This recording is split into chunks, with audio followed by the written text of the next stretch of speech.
You better make this easy, man.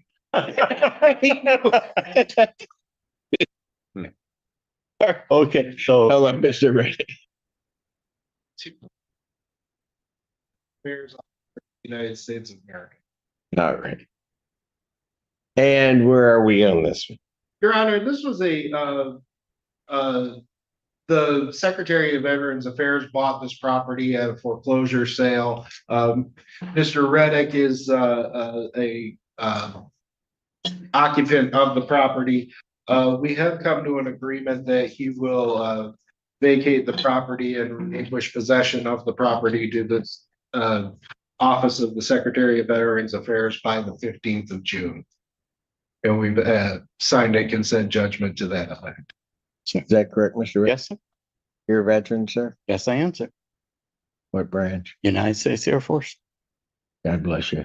Thank you, sir. How long were you? 13 years. All right. And what, you fell behind and I lost my job, and there was no way of me without having a job because I'm supply chain management. So I had a very good job, and I haven't been able to find a job to replace that level of income. And that's the reason why I fell behind. on the 15th, what are you going to do? 15th, I'll be out. Going. I'm going to put all of my stuff into a storage, and I'm going to figure out where I'm going to stay then. That's my immediate plan. I mean, I do have sons and daughters here. So push come to shove, I could probably stay with them. For right now, the plan is I'm seeking, obviously, an eviction doesn't help. You know, so seeking a rental apartment or anything like that with my credit, et cetera, that's a challenge. I've tried not to have to rely on the Veterans Administration to help me further. I don't plan on. But you earned it. I did, but You earned it. You don't have to apologize to anybody. You earned it. like I said, You know, I sit here and I just know I get to do what I get to do because people like you did what you did. I'm reminded of that every day. And I realize they have to do it. I'm not blaming council, but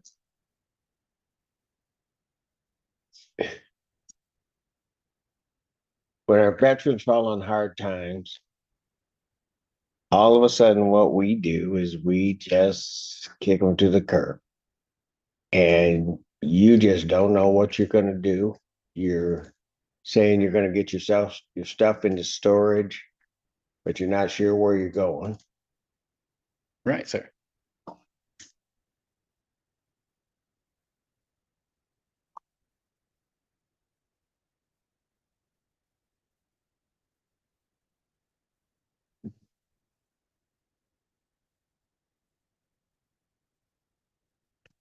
Not happening, not today.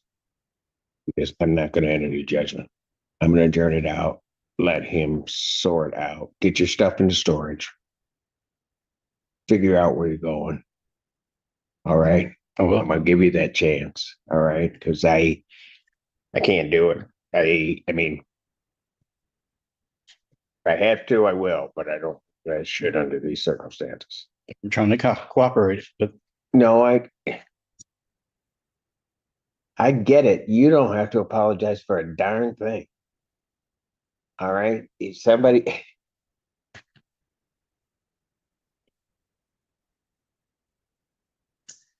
I don't, I'm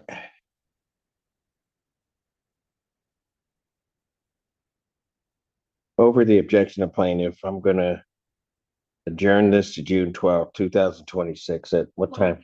At 1 p.m. and let you try to get a better plan together for yourself, see where you're going. Okay. I can't give you everything, but at least for your service, I owe you that. thank you, sir. All right. We'll see you on the 12th, Mr. Redick. Thank you. Thank you. Thank you.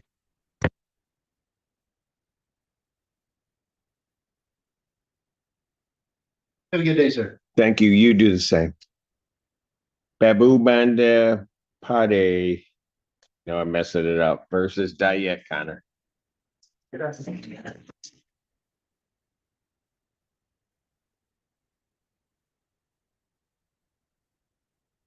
Your name? Yeah, Kyle.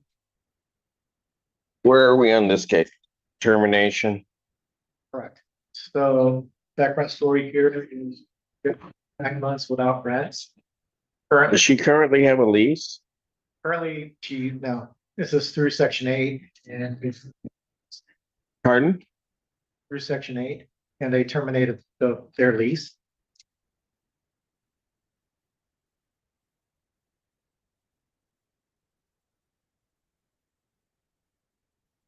What's your position on this? So that's why I asked for the 2 weeks adjournment, so I can finish the other one, because he knew he was in abatement. I didn't know he was in abatement. Was What? in abatement. With section 8, he was in abatement. He knew that. I did. Abatement for what reason? That was withholding his rent. I don't know. It was between them two. Why was the rent being abated? Originally, the rent wasn't being abated because they said the house wasn't repaired. Yeah, And we passed even the city inspection. You know, did you go back to section 8 then? we tried to call them, nobody would answer. Then that's not her fault. The apartment unit goes into abatement Correct. because of repairs you failed to make. So they don't pay rent. Oh, sorry, the repair was done almost 9 months ago. We've been trying to contact them. And the city has been out there, re-inspected the house. So about time Who to hold on, who administers this section 8 that you got this through? RPI. That's the problem. Listen, so when the city came out, that was of February of this year, right? So section 8 told me when I talked to them in March, when he said he was going to evict me in May, when I talked to them, they told me, well, this is called retaliatory eviction. They told me to come here, let y'all know that this is what's going on, ask for another adjournment, because they're like they said, he knows what's going on. I don't. So then I spoke with them in March because they said, don't worry about it, we're handling it. So then I spoke with legal aid, because remember, I came down last week. I spoke with legal aid. They're trying to help me with the whole section 8 problem because of him. So they said, see if I can get adjournment till after the 2nd, because that's when they go in and talk to section 8. They're going in on June 2nd, talk to section. Yes. Got it. Your Honor, just a couple things here to clarify. I have not gotten any communication from any. Regarding. Yes, he did, Your Honor. I can Stop. Go ahead. What were you saying? So far, I've not gotten any communication from anybody. Are saying that, what are we doing next steps? In fact, even beyond that, we have had ordinance. Here's my problem. I'm just going to stop both of you, because here's my problem. If the initial basis of not receiving rent was an abatement for repairs, and then that subsequently that rent has not been turned on, that's not generally, if ever, the tenant's fault.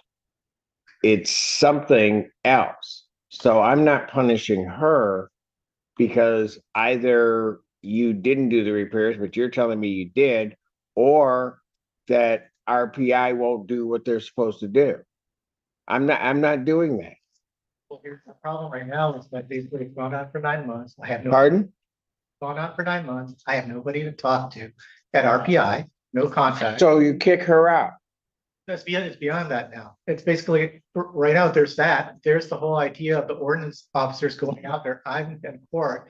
I had to pay $350 a couple months ago because of the house was in bad shape outside because of trash and the like. And then on top of that, we also have to mow the lawn, do everything, and take care of the property. So that way she can live there. Not We're true. not getting any rent or anything for any. But you wouldn't get the rent because there weren't repairs. That's where this starts. Mhm. Then you do the repairs, you get the inspection, and I'm going by what you're telling me, Exactly. and RPI doesn't turn it back on. But then what do I do at this point? Because we've done You need to the, talk to RPI. nobody's calling me back from market. Who do I contact at RPI? I've been trying to reach them for months.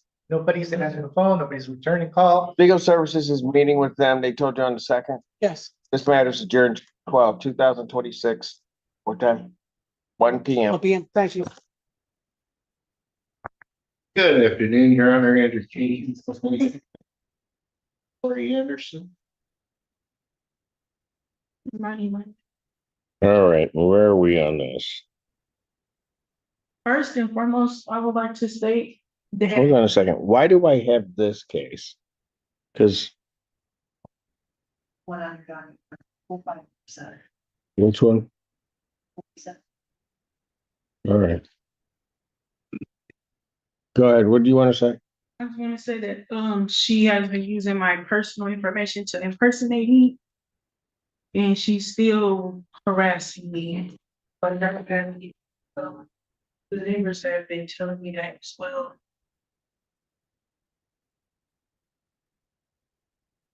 We were wondering. I'm here on a writ hearing. Your Honor, from plaintiff's perspective, if I may, this is a hearing. We are coming up on the 56-day time hearing issue. As of our last hearing, we acknowledged that the defendant had made a $7,600 payment towards the rent that was owed when this case was filed, leaving a balance on that particular judgment of $4,107.37. The court was adjourned that so that that amount could be tendered to the plaintiff. Thus far, we don't have those funds. And furthermore, Your Honor, there's currently another 3 months worth of rent due. Are you going to pay off this judgment? I'm sorry, what did you say? Are you going to pay off this judgment? I'm going to pay it, but it's not right. I would like to go over it, since I do not owe that much. Okay, ma'am. There, that I would like to look over and see something about repairs, but nothing was repaired, so I'm trying to see where the extra money is coming from. Still paying the water. Lyman, this judgment was issued in March. I have 6,600 to pay, but I would like to see everything before I pay it, so I just don't need. That's the judgment. I'm not disturbing the judgment. Well, it's not right at all, because I should only hold 1,000. I'm not disturbing the judgment. Judgment is what it is. I don't have anything filed indicating that I should even look at that judgment. That's what the judgment was issued for. I'm now in May. If you pay off the judgment, they got to figure out what they're going to do. I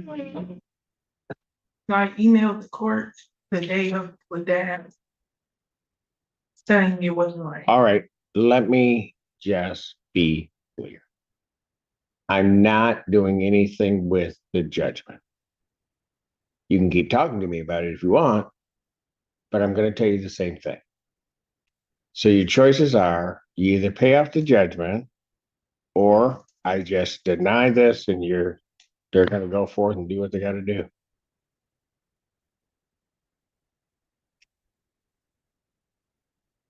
So which do you want to do? There is, you said 4107 37 on on the judgment. the judgment. You said 37 or 40? $4,107.37. Okay. I think we were starting at the wrong one. All right. Are you going to pay that off? When are you going to do that? 66 that I can turn in next week. Well, I can't. Lyman, I thought you said you had 66. Do you have? I've been in the hospital. Okay, I got that. I understand, and that's why I adjourned the proceedings out. But there's about 4,000 that's owed on the judgment. When is that going to be paid? Because the writ, Ms. Lyman, understand, the writ is sitting here in front of me right now.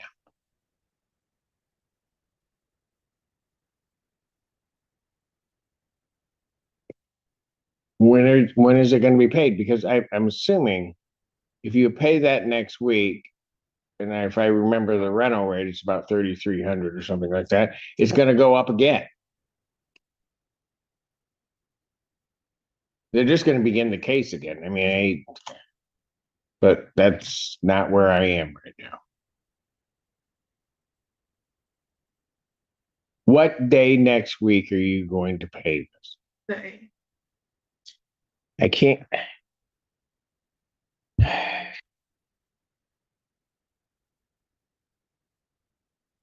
That's not. That's not even next week. That's the week after.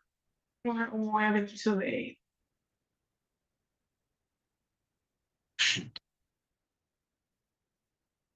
And at that point, they're going to be 4 months, right? Is that right, Council? That is correct, Your Honor. So then I'm going to be what, 12 plus? Well, I'm going to be about 13,000 behind at that point. Simon, I can't continue to do that. I don't mind giving people an opportunity to pay and catch up, but I can't do it. So, you know, the way it works is that I'm signing the writ, I'm issuing the writ, I'm denying the motion to stay the eviction, or I'm not staying the eviction. The writ is signed. If you pay it prior to the execution of the writ, then fine, but otherwise I'm not doing anything else. I can't, in good conscience, do that. So, thank you. Thank you, Your Honor. This final ruling highlights two very different realities inside the courtroom. In the first case, the judge exercised discretion and compassion by delaying enforcement to give a struggling veteran time to develop a housing plan. In the second Section 8 dispute, the court paused proceedings because key facts were still unresolved. But here the judge reaches a different conclusion. After multiple opportunities to resolve the debt and with thousands of dollars still outstanding, the court determines that further delays are no longer justified and authorizes the eviction process to move forward. The broader takeaway is that judges often balance empathy with legal obligations. They can grant time, encourage solutions, and consider circumstances, but eventually financial obligations, procedural deadlines, and court orders must be addressed. Every case turns on its specific facts, evidence, and procedural history. If you found this case as shocking as we did, make sure to hit that like button, share your thoughts in the comments, and don't forget to subscribe for more jaw-dropping courtroom breakdowns. Anne's gonna need that.